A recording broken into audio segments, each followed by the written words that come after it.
What we're working on is a Baxter Oven. This is a big one, rotisserie with the Honeywell controller inside, and I'm checking the temperature now. The way to do it is we'll go ahead and raise it up to 350.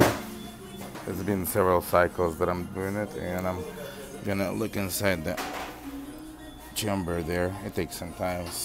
It waits, controller waits for the purge.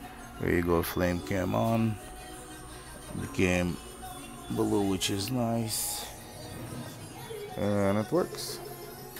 If you need any repairs on ovens, refrigerators, mixers with all the bakery equipment, of course,